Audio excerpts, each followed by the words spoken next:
we can have a world that runs on a resource that's available to everyone everywhere. That's a very different thing than a resource that can be hoarded and held in reserve and doled out as needed. And it's here, by the way, that I think that the rest of the world is really catching on.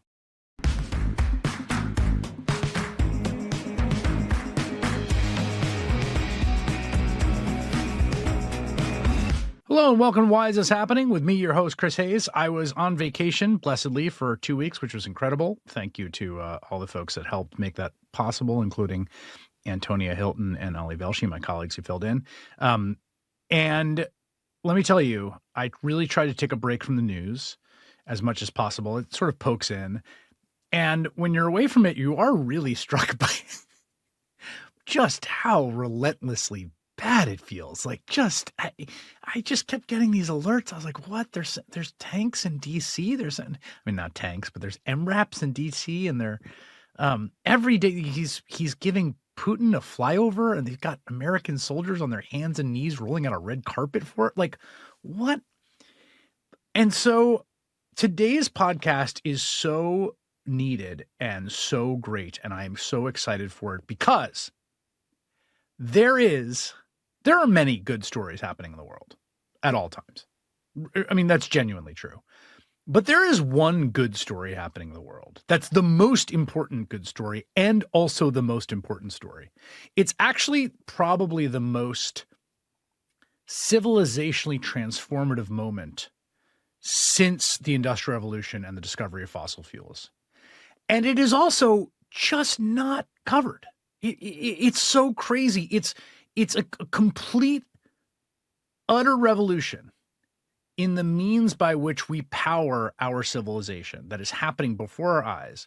And for all of the talk of AI and all the hype about AI and all the talk about the end of the neoliberal order and all the talk about a million things and the talk about the climate crisis, which is acute and getting worse, this story, which is the one genuinely uplifting, promising, exciting story, which is that we now have the means at our disposal right now. Right now, we have the ability to power the planet and modern industrialized life with zero emissions.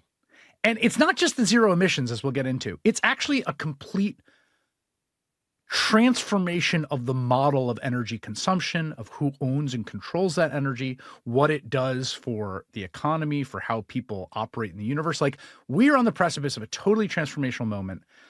And very few people are talking about it and there's one huge exception to this, which is someone who I've admired and been a fan of for many years. He's been a guest on the podcast before. He is the legendary writer and environmentalist, Bill McKibben.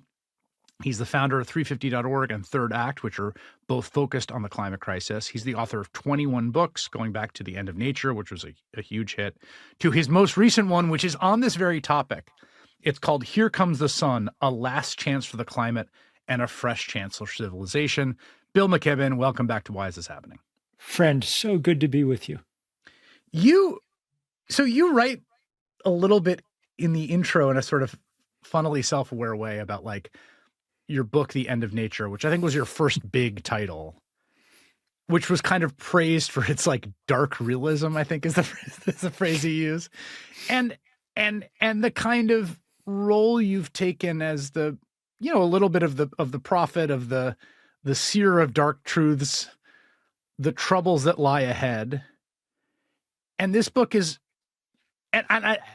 all of which makes the positiveness of this book have, to me, an extra heft and credibility. Tell me about how you think of your journey as an observer of our present and future.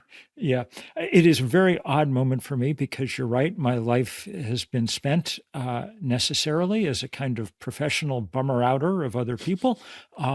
I wrote the first book about what we now call climate change, what we then called the greenhouse effect, when I was in my 20s, back in the 1980s. And so I've gotten to watch this most desperate of problems all the way through. And it's more desperate than ever. And we could spend easily an hour talking about exactly what kind of dire straits we're in, because everything that I wrote about in the 1980s and more has come true, and come true in big, hard, dangerous ways. But there is, as you say, one big good thing happening in the midst of all the big bad things that are happening on our planet. And it is going so far largely unnoticed. That's the explosion over the last 36 months of renewable energy finally taking its place. Solar power is not just the biggest new source of energy right now, it's the biggest new source of energy ever. The speed with which this transition is beginning to happen, especially in the rest of the world, is nothing short of astonishing. There was an excerpt from this book in the New Yorker earlier this summer, and lots and lots of people who read it, including people who are deep into the climate and the environment, were saying to me, I had no idea. I had no idea this was going on, which, of course, as a reporter is gratifying. You like to be in that position. But I think we need to get past that quickly. And here's what I think has happened. For 40 years, clean energy from the sun and wind, we've tagged it in our mind as alternative energy. That's the file folder we've stuck it in our brain, And the result of that is that we don't quite take it seriously. So I'll give you an example. Google last year struck a deal, which turns out probably not to be happening, but that they would buy 500 megawatts worth of nuclear power. And there were 100 stories in the paper about a nuclear renaissance underway, and on and on and on. So 500 megawatts is half a gigawatt of power. This May, the Chinese were putting up 3 gigawatts of solar power every day. A gigawatt's roughly the equivalent of a coal-fired power plant. So they were putting one up every 8 hours, solar panels, as opposed to the Google nuclear renaissance that might give us half a gigawatt by 2035. Okay, that's their expensive timeline. This is truly astonishing. And by the way, for the people who really like nuclear power, and there are a lot of them, especially on Twitter. Isn't it weird? Wait, can we just say for a second, I've gone back and forth in my life about my feelings on nuclear power, and they've actually changed a bit, and I'm probably more pro-nuclear than I used to be. Me too. Yeah. So but it's not. Some people feel about nuclear power the way that they feel about their sports team. Yes. It's exactly right. There are people whose online identity it's very. I find so for those people very weird. For those people, the good news is that the sun is the largest nuclear reactor that we have access to. It's the line you use in the book. And there it is, just 93 million miles away, converting hydrogen into helium. And sending us the beams for free. We don't know transmission lines. Giving us the power absolutely for free. Our local star, I think the way to think about this is our local star already gives us warmth and light and photosynthesis. And now it's announcing that it's happy to give us all the power we could ever need. We can capture those photovoltaic rays directly, or we can take advantage of the sun differentially heating the earth, producing the wind that turns those majestic turbines. And that provides us with more power than we could ever use at prices that it's hard for us to even imagine how cheap they are compared to everything else we've done, even before you take into account the cost of destroying the planet's climate, which really is something we might want to take into account too. Let's talk a little bit. Let's run through a little bit of the sort of stats, the kind of the landscape of this transition, and then I want to kind of go back and talk about. The book is very beautiful because it's at one level it's a book about a technical change in how we get energy, but it's actually a profound meditation on what it is to live in a solar system and be a living creature, and where we get our energy from, and the fact that, like, at some elemental level, the reason we're here is the sun, and that it's sort of a perfect distance away, and there's something sort of beautifully symmetrical about coming back around to that reality is the way we're going to, power the future. So, but just at the technical level, you said the China stuff, like California is getting to, give me a little more. I mean, from California to Pakistan to other places, about what this looks like on the ground. So California is a beautiful example. California is not doing everything right. They're in fact making some mistakes and so on. But there was enough momentum behind California's move towards clean energy over the last decade that it reached some kind of tipping point about 15 months ago. Now, almost every day, California produces more than 100% of the power it uses from electricity it uses from renewable energy for long stretches of the day. That means that at night, when the sun goes down, the biggest source of supply on the California's grid is often batteries that have been soaking up excess sunshine all afternoon, batteries that did not exist 3 years ago. Bottom line, and this is the number that really blew me away when Mark Jacobson at Stanford sent it to me. Bottom line, California in 2025 is using 40% less natural gas to produce electricity than they were 2 years ago. These are the kinds of numbers, you have been in this fight much longer than I have, but these are the kinds of numbers that 15 or 20 years ago you would say, look, if we're going to pull this off, we're going to have to do something crazy like exactly right. Reduce carbon emissions by 40% in a 2-year period. And everyone would be like, well. Yes. Yeah.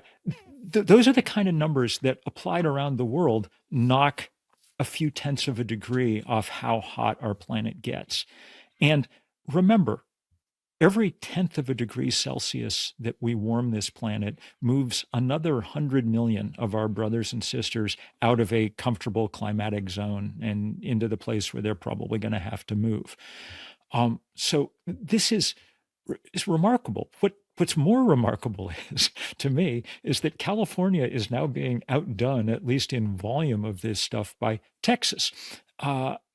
Which is the headquarters of the world hydrocarbon industry. But nonetheless, the economics of sun and wind and batteries are so compelling that they're going in at a pell-mell rate.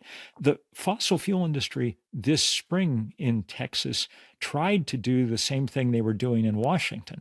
In Washington, they were successful, which I'm sure we'll talk about, in trying to slow down but in Texas, their main vehicle was a bill that everyone thought would pass that was described as DEI for natural gas. It would require it would require anybody putting in 5 megawatts of solar to also put in 5 megawatts worth of natural gas. People started appearing out of the rural hinterlands, coming to Austin and saying, do not do this. This is how we fund our school system now, with our solar arrays, with our wind. This is what keeps the old folks' home open in our rural county. And the legislature, obviously the Texas legislature is not a progressive place. It's currently trying to arrest its Democratic members, so that it can redistrict. But they backed right off and said, okay, we won't do this. Even more remarkable is what's happening in some of the poorest parts of the world. So Pakistan, right next to China, so easy border to import stuff across. There's a lot of excess capacity in China manufacturing solar panels, and so they're cheap. And some of the people who were 2 years ago, importing rice or cement or whatever, started importing solar panels. Pakistan has a expensive and unreliable power grid. And so people were grateful for this. And it's actually a remarkable story. About 18 months ago, energy analysts were kind of taken aback because the amount of electricity being used on the national grid began to fall, went down about 10%.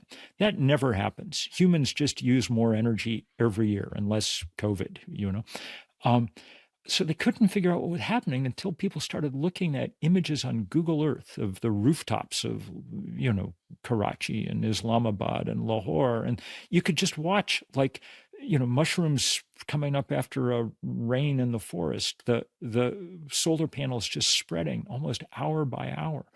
Within 8 months, people in Pakistan, not the government in Pakistan, people built the equivalent of half the country's national electric grid with solar panels.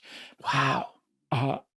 They were using, I mean, this is like total DIY. Like you buy it from a guy and you just go put it up on your roof. On your factory, on your mini mall, you buy it from a guy, and then what you do is go on TikTok and watch lots of videos with Hindustani music in the background where guys are like, here's how you stick this into that and whatever. It's a good reminder, by the way, that none of the other, no one's going to build a nuclear power plant on their roof of their, we hope not anyway, their Karachi apartment building. The biggest adopters in Pakistan were farmers. Now, you've traveled in rural Asia, so you know that the soundtrack of that part of the world is the hum or cough of diesel generators that are pumping up the irrigation water from those deep tube wells that are the kind of residue of the green revolution of the 1960s. Diesel's often the biggest input for Pakistani farmers. So they were early adopters here. And for the most part, they lacked the money to build the steel supports that you'd use to hold these things up. They just laid them down on the ground, pointing at the sun. Pakistan used 35% less diesel last year than it had the year before. That's again the kind of, and every place that China's trade networks go now, you can see the same thing starting to happen, especially across big parts of Africa. It's very clear that for the 800 or 900 million people who still lack electricity on this planet, the way they're going to get it is from little mini grids and things in their rural communities. Yeah, and this is one of those other things where, having covered this for a long time, again, 10 or 15 years ago, one of the things people would say is, look, if we're going to get this done, it cannot be the case that we keep people in energy poverty, right? Like everyone in the world has a right to these energy resources. And also we can't bring those people into a basic level of energy security using fossil fuel and not destroy the planet. So the model I always heard was, look, if you look at cell phone deployment in a lot of parts of the global south, people got their first cell phone before they ever got a wired phone because the technology was cheap, it was portable, it could get to anywhere. And the whole idea was, we got to figure out some energy version of that or we're cooked. And what we're seeing really, again, I can't stress this enough, really for the first time, like in the last few years, is exactly that happening. Exactly right. And it's happening with what we're calling mini grids especially across Africa. It's amazing to be in these communities and watch it happen. I was a couple of years ago in a community in Ghana, a remote, poor village. It was hot as hell because it's, near the equator. It was the day after they'd fired up their mini grid. And I was sitting with the village elders and we were talking, and they kept handing me bottles of cold water to drink, for which I was grateful because I'm a Vermonter and I don't deal well with heat. But in my clueless Western way, it took me about 15 minutes to figure out why they were so proud to be handing me this stuff.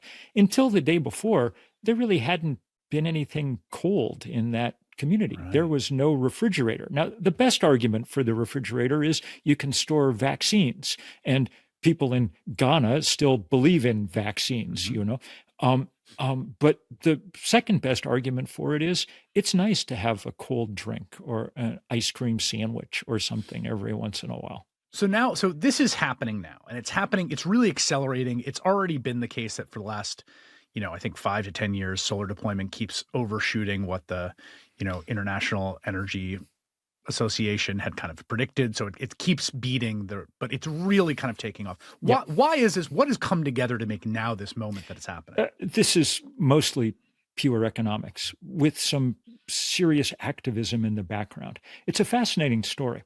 We almost got to this point in the 1970s. Jimmy Carter, in his last budget in 1980, proposed enough money for research that the US should have been producing 20% of its power by the year 2000 from the sun.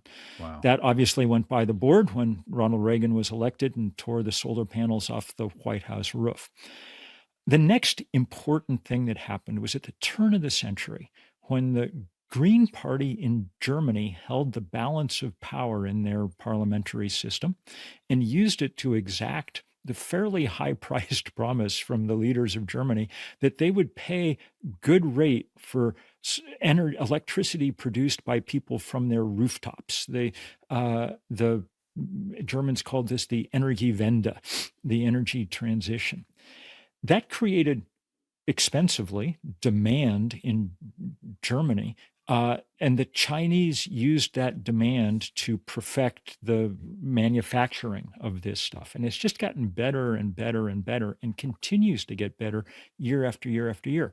The way to think about it, Chris, is that it's less a commodity like coal or gas or oil, though there are commodities like lithium or stuff that we should talk about. But it's less that than it is sort of human brain power.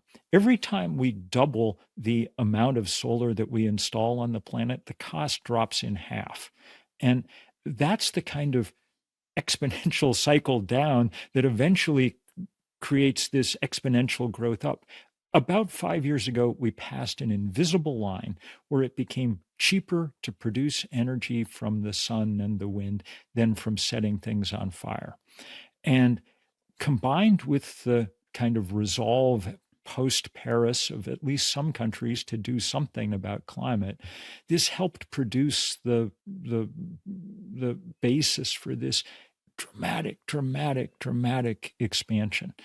You can almost, and here's the thing that makes it so Hollywood and crazy, it's happening at exactly, and I mean exactly the same moment that the climate itself is spiraling out of control. June 2023 is the key month.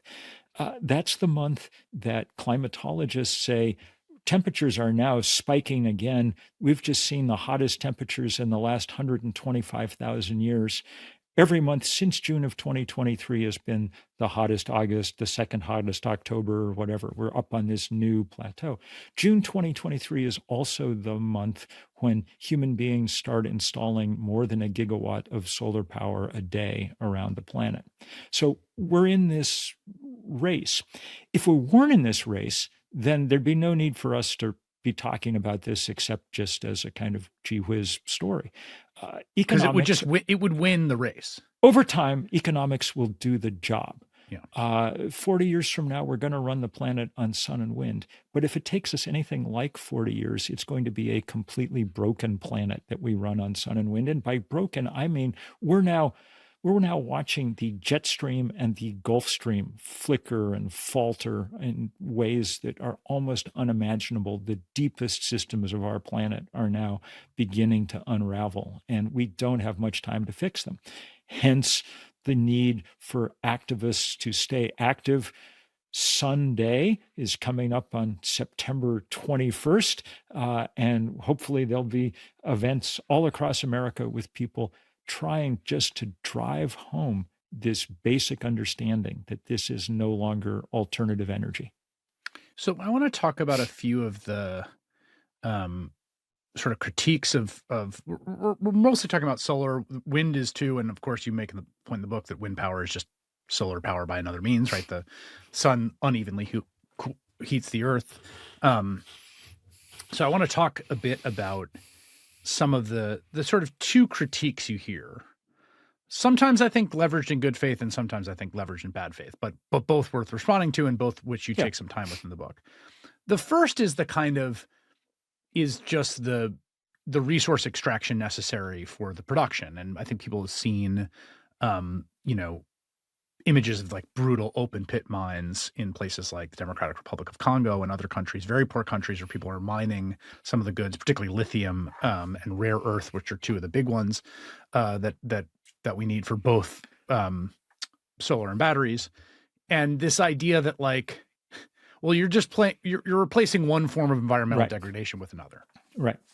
So at some level, it's correct. There is no such thing as a free lunch, but there are definitely more expensive lunches and less expensive lunches. And this falls into the latter category and by a huge margin. And if you think about it for a minute, it becomes clear why. So, yes, you got to go, say, obtain some lithium or some cobalt. But once you obtain them, you stick the lithium in a battery where it does its thing for the next 25 years. Once the battery degrades, now we have, because lithium's valuable, ongoing recycling programs that take the lithium out of the battery and you start all over again. What do you do when you mine coal? You set it on fire. Around long. You set it on fire and you have to mine some more the next day. 25 years from now, it's long forgotten except for the cloud of carbon in the atmosphere.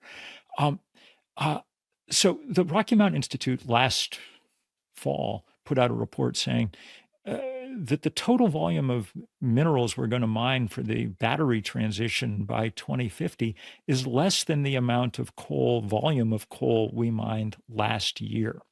A way to think about this in your mind, just to sort of get a picture in your head, imagine a ship crossing the ocean carrying a cargo of solar panels. Over its lifetime, that cargo of solar panels will produce 500 times as much energy as the same ship carrying a cargo of coal across the ocean. This is a fantastically big change. We're talking about a resource, and here's the place where I think people with good faith objections need to think a little more deeply. We're talking about a resource, clean energy, that no longer requires filling the air with not just carbon dioxide, but with all the particulates that flow out from burning fossil fuel. 9 million people a year, Chris, die from breathing that stuff. That's about 1 death in 5 on this planet. If you've been to New Delhi in recent years, you understand how that can be true. But even in this country, lots and lots of cases of childhood asthma and whatever. Tens of thousands of deaths a year from. We're also talking about a commodity, fossil fuel, that spawns an extraordinary amount of the inequality and strife that makes our planet such an unhappy place. Think for a moment about what the geopolitics of the world would have looked like over the last 70 years if oil was of trivial value, okay? I mean, humans are good at fighting wars, but it's going to take something to figure out how to fight a war over sunshine, you know? Yeah. And think about the degree to which the dependence on a resource that's only available in a couple of places, think about what that does to the power of the people who control those places. Our biggest oil and gas barons in this country were Charles and David Koch. They controlled more refining and pipeline capacity than anybody else. Think about the number of stories you've done in your lifetime about what the Koch brothers did with their winnings from this. Yeah. I mean, if people are surprised that the Trump has been able to knock over the pillars of our democratic system as easily as he has, thank the Koch brothers for sawing off those pillars over the last 3 decades. Look abroad. Vladimir Putin's the biggest oil and gas baron in Europe. He used his winnings to fund a land war in Europe in the 21st century. We can have a world that runs on a resource that's available to everyone, everywhere. That's a very different thing than a resource that can be hoarded and held in reserve and doled out as needed. And it's here, by the way, that I think that the rest of the world is really catching on. You know, Europe, after the invasion of Ukraine, became very committed to this renewable energy project in a way that it hadn't been before. And now at the behest of the fossil fuel industry, Donald Trump, who's trying everything he can to slow down this transition, is trying to use our tariff policy to induce countries around the world to buy American liquefied natural gas to run their electric systems. He'll be able to do some of that in the short run. It's a shakedown and it'll be successful. But in even the medium term, any sane ruler any place else in the world is thinking, do I really want to tie my energy future to a country as fickle and erratic as the United States? Or would I be better off buying this Chinese technology that frees me from depending on anyone going forward? Indonesia, 2 weeks ago, announced plans to build 100 gigawatts worth of solar power over the next decade. That'll be an enormous change in what is, I don't know, the third or fourth most populated country on earth. So I think even at least abroad, the Trumpian attempt to slow all this down probably won't. Here at home, more difficult. The other big objection, which is a technical one, is about what's called baseload, right? That, the advantage that a nuclear reactor, coal-fired power plant, natural gas have, or that they just reliably produce energy as long as you feed them the fuel, or as long as the reactor's going for all the time. Yep. And sun and wind are intermittent. And this is not a crazy objection. It's a real one and has been. The sun, in fact, does go down. Yes, exactly. That is a real objection, and the answer to it is the one word batteries, which should not be a completely foreign concept to most of us. I mean, I'm an old guy, but not so old that I didn't have a transistor radio in my youth. I've lived with batteries my whole life. Now those batteries are big and cheap, and they're increasingly, by the way, using all kinds of interesting things to make them work. We're not going to run out of lithium. It turns out there's lots of it, but we may not be using it that much longer. The new generation of Chinese EVs this year, many of them are featuring sodium ion batteries. So that baseload thing is in fact cuts exactly the other way now. Texas, the head of the Energy Reliability Council of Texas, which is what they call their Texas has its own entire grid. Yeah. And they've had big trouble with that grid in the last few years, as you know, blackouts during those freezes and heat waves. That's why Ted Cruz had to abandon ship and head to Acapulco and whatever. The head of the Energy Reliability Council in Texas said a couple of weeks ago, we don't think there's any danger this year of blackout or brownout on our grid, because now we have so much renewable energy and the batteries that store it. That's good, stable energy supply. The third difficulty that people cite, and for me, the one that I in some ways I thought would be the hardest to deal with, was this question of how much land you use and take up by putting up solar panels and windmills. But it turns out that in some ways that was the part of the book I enjoyed writing the most. Because it opened your mind in all kinds of ways. I live in a county that grows mostly corn, and corn is the biggest crop in America that we grow. But it turns out that half of the corn that we grow is gasoline. We're growing ethanol. I mean, that Literally is, first of all, half. that's crazy. That's Half of the insane. corn. It's insane. And it gets even more insane when you start actually looking at the numbers. So I was standing in a cornfield in Illinois this time last summer with a farmer who grew corn for ethanol and was converting much of his fields to solar arrays. He said, I can grow in this acre, and he pointed to an acre in a good farmerly way. He said, in this acre, I can grow enough ethanol to run my Ford F-150 pickup, most beloved vehicle in the American iconography. It'll run 25,000 miles off the ethanol I can grow on an acre in a year. If I cover that same acre with solar panels, then I can produce enough electrons to run my Ford F-150 Lightning, the EV version of the same truck. I can run that not 25,000 miles, but 700,000 miles. Okay. Which begins to that's give a you great stat. That is a great stat. It gives you some sense. But here's the really cool part, if you ask me.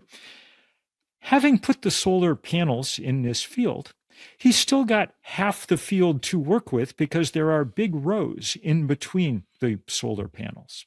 And in those rows, we're now building this entire new science called agrovoltaics, which takes advantage of the fact that on an overheated world, shade is a real in-demand commodity. Shade and the moisture that it can retain that doesn't evaporate as much. There were new studies, a lot of different studies about a lot of different crops, but the one that caught my eye recently was out of France, where they were showing that for a number of varietals, wine grape yields were up 60% in fields with solar panels in them. Here in Vermont, we are increasingly interplanting solar farms with species that attract native pollinators, wildflowers of different kinds.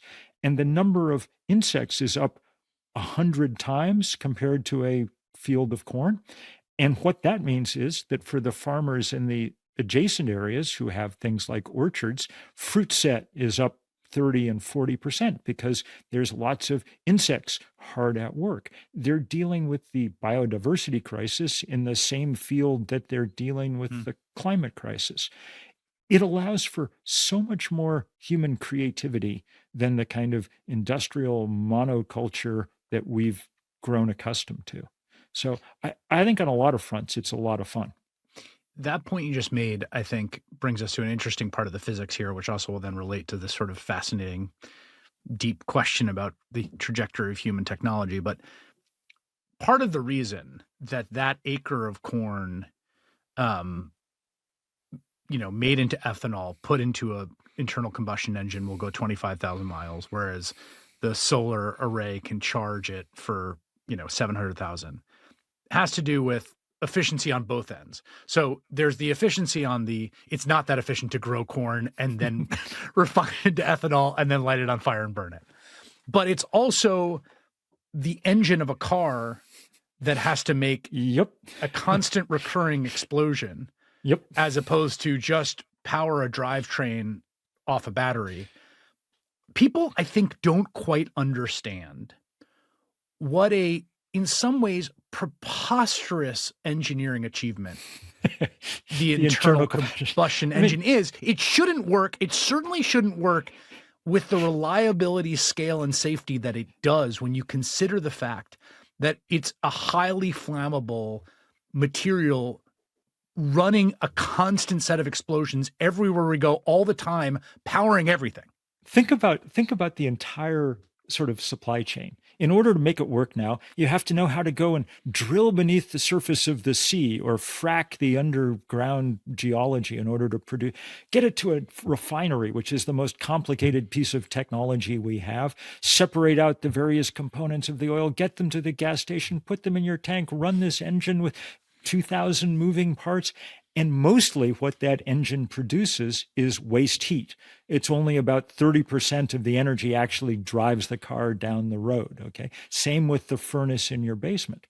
Or you could have a solar panel on your roof, run it through a cord to the car in your garage. This is what I do.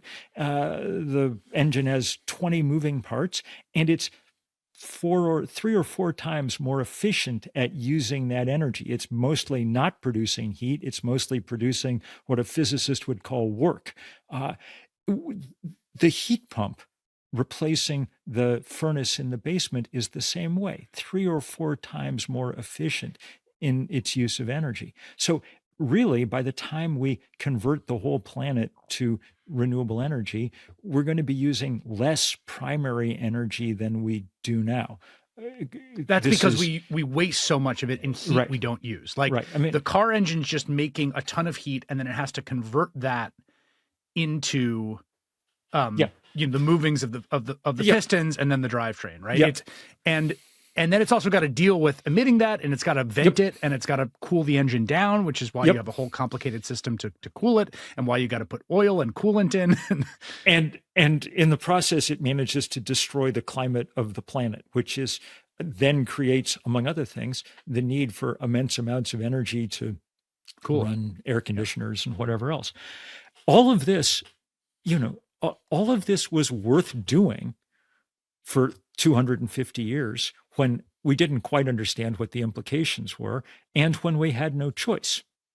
But now we have a choice. In 1954, some guys at Bell Labs in New Jersey, powered by, funded by my parents, your grandparents, dropping dimes in payphones across America, they used that money to invent this solar cell. It's an unbelievably beautiful piece of technology. Long after we've forgotten about all the other inventions of the 20th century, the solar cell and the nonviolent social movement will be the two inventions of the 20th century that hang on in our and we're going to need them working together to make this work. But that beautiful invention is the technology that we're now ceding to the Chinese. The Chinese, let's be clear, are not eating our lunch. A cadre of red-capped waiters has been dispatched to Beijing to cater that lunch for them, okay? Donald Trump's crusade against solar power and wind power is the greatest gift that the authoritarian government in China could ever have asked for. Mm-hmm. It's going to cement their technological leadership for the rest of this century, and it's going to cement their political leadership. And global leadership. Exactly. We're headed towards the first global climate talks this year in Brazil, COP30, the first one that will happen without the participation of the U.S. Xi Jinping is, I don't know I don't know whether licking one's chops is an expression that the Chinese use, but that's what he's, must be doing because this is just stupidity on an enormous level, and all at the service of the fossil fuel industry. I mean, it's not like this is complicated. A year ago this time, candidate Trump said, "Give me $1 billion and you can have anything you want." Well, the fossil fuel industry ponied up about $500 million between donations, advertising, lobbying in the last election cycle. And that was plenty. They've been awarded everything they could ever have asked for. And, if everything went right for them, if they were able to keep this going for 10 or 15 years, the result would be only that the U.S. would become a kind of colonial Williamsburg of internal combustion, where people from around the world who could still get tourist visas arrive to gawp at, how they did things in the olden days. It's truly astonishing that Joe Biden did his level best to allow America to begin to catch up to the Chinese. That's what the IRA was about, an attempt to jumpstart our efforts here. That's been abandoned. So now we have to start again. That's what Sunday is about. And in this case, for the next 18 months, we're not going to be able to influence Washington, obviously. But the good news is there's a ton of stuff that can be done at the state and local level to make this easier. And let me give you two examples. If you want to put solar on your roof, if you own a house, it costs 3 or 4 times as much in this country as it does in Australia or the EU. And the reason is a little bit because we put tariffs on solar panels, but that's the smallest part of it. It's mostly because we have a Byzantine and Baroque permitting system here.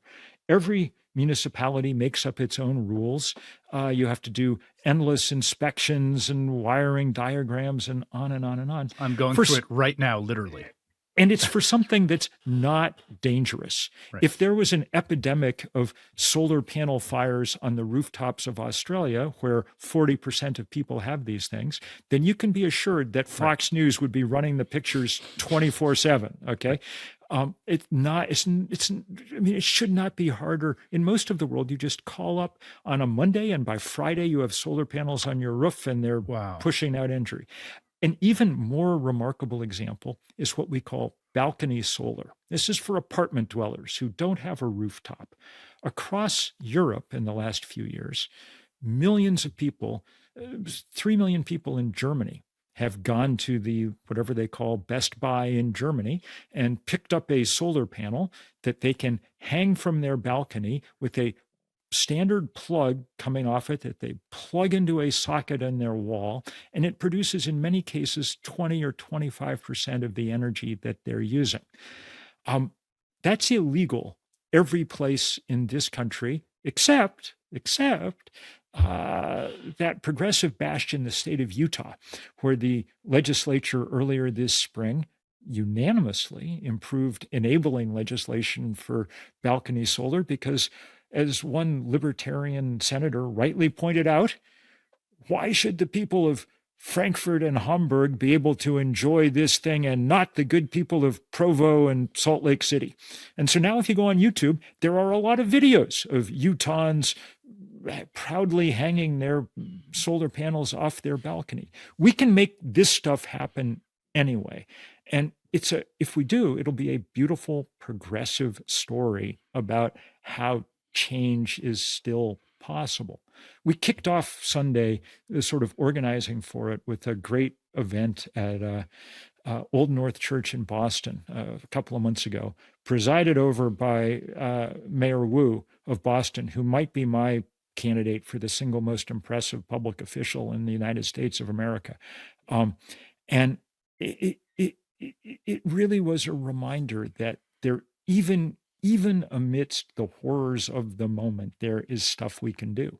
So third act, which I organized to get old people like me fully engaged in the fight on climate and democracy, we've been taking huge part in all the No King's Day and everything else. In fact, earlier this week, Stephen Miller of all people affirmed our good work by announcing that all the protesters in DC were just a bunch of elderly white hippies. You know, they're 90. They need to go take a nap. Yeah, take a nap. Yeah. So we felt very good about that. Our work has been recognized by the single most sociopathic person in our country. But they're also one of the many groups that are key to the organization of this Sunday, because people do want something. This goes back to where we started. People do still want something good to work on too. You know, I drew the title for this book, obviously, from George Harrison, and I was amused and happy to find, when I checked it out on Spotify, that Here Comes the Sun is by far the most streamed song in the Beatles catalog, twice as many streams as Hey Jude or Let It Be or whatever. And I think the reason is just the deep and gentle optimism that it embodies. We've since gone on, we've put together a great playlist for Sunday on Spotify with hundreds of songs about the sun. I mean, they're just endless. And the Beatles themselves have another couple of great songs, but so does everybody else. Then I dare you, put together your playlist of good songs about fracking. There's something not just utilitarian, not just progressive, not just practical, not just economical. There's something beautiful about this. And if we can capture that, then that'll be, I mean, we need something beautiful. I mean, you could kind of tell the whole story, right, of the energy transition that we're embodying here with the comparison of the song 16 Tons and Here Comes the Sun, right? Which one is about hauling coal in the mine, What do you get? Another day older and deeper in debt. St. Peter, don't you call me? I can't go. I owe my soul to the company store. The fact that fundamentally the model of fossil fuel extraction from the jump has been a model of exploitation and abuse always. And, tyranny and authoritarianism and control and a small set of people with vast resources that they use to sort of impose their will on everyone else. And here comes the sun is everyone on a beautiful spring day is getting an equal amount of sun in the area, right? Like we're all getting it. Energy from heaven, not from hell, brother. That's that's the mantra. One of the meditations of the book is that if you think about a deep level, right? Like the only reason we're here and that humans can exist is because of the sun and because of where we are situated to it. That the sort of Promethean moment of discovering fire was a moment where when the sun was away, right, all of a sudden you can do all these things. You could also cook your food, which was massively important for our evolutionary development because it was more efficient to get calories that way, and that was able to give enough energy to these enormous brains that are just enormous energy sucks. And that we sort of reinvented that Promethean moment in the Industrial Revolution. We figured out you could actually burn all of this sort of stuff that's been in the earth for, millions of years, to come back around to a world in which like we don't have to light stuff on fire and we don't have to burn things anymore because of this very elegant, fairly simple technology, which is the sunbeam hits the photovoltaic cell and it just shakes loose some of those electrons, and that creates a current, and you can run that current. I'm a sometime Methodist Sunday school teacher.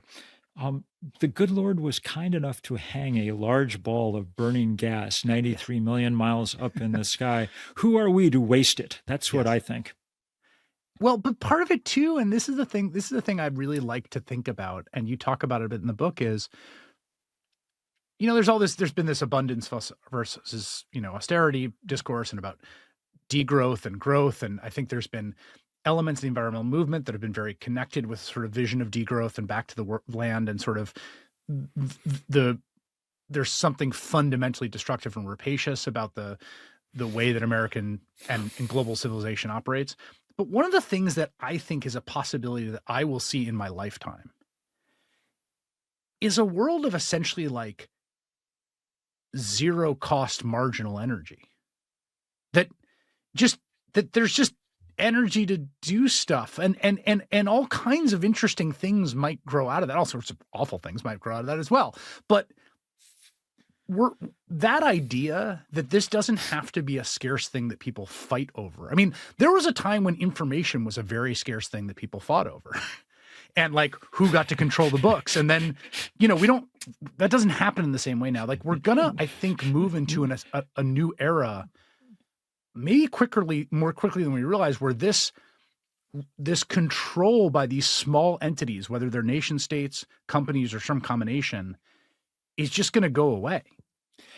I think that the possible implications of all of this are enormous. I'm not going to live long enough to see all of them. I'd settle for us taking the steps now that kept us from actually destroying the planet on which we lived, and then letting the next generation of people figure out all the beautiful possibilities that come with it. I think it's worth saying that this could be approached in the right spirit, the most beautiful kind of group project that we've undertaken in this country and in this world for a very long time. The last technological project of this scale, anything like this scale in our nation, was the moonshot in the 60s, which actually was a kind of unifying thing amidst a very divisive, chaotic, violent moment in American history. This is far more beautiful than that. It's not about putting two guys on a different planet. It's about bringing our local star down to Earth so we don't have to destroy everything we've seen around us. And it has such possible implications for equality and a certain kind of liberation that it just makes it it makes it possible for me when I wake up at 3 a.m, as I do, worrying about right now the state of our parlous state of our country and our democracy, the worst period by far of my lifetime, to at least comfort myself with the thought that there remain some possibilities for a fresh start on this earth. Bill McKibben is the legendary writer, author, environmentalist, activist. He's the founder of 350.org and the Third Act, which focus on climate crisis and democracy. He's the author of many books, including his latest, which we were just discussing, which I truly highly recommend. Please, I think you should go buy it and read it and soak up the sun and have that feeling of the hopeful first beautiful day of spring after a long winter. It's called Here Comes the Sun, A Last Chance for the Climate and a Fresh Chance for Civilization. He's organizing Sunday, which is September 30th. Where can people learn more about that? Sunday.earth. Sunday.earth. And it's a gorgeous website. Sunday.earth. Bill, thanks so much. Thank you, brother.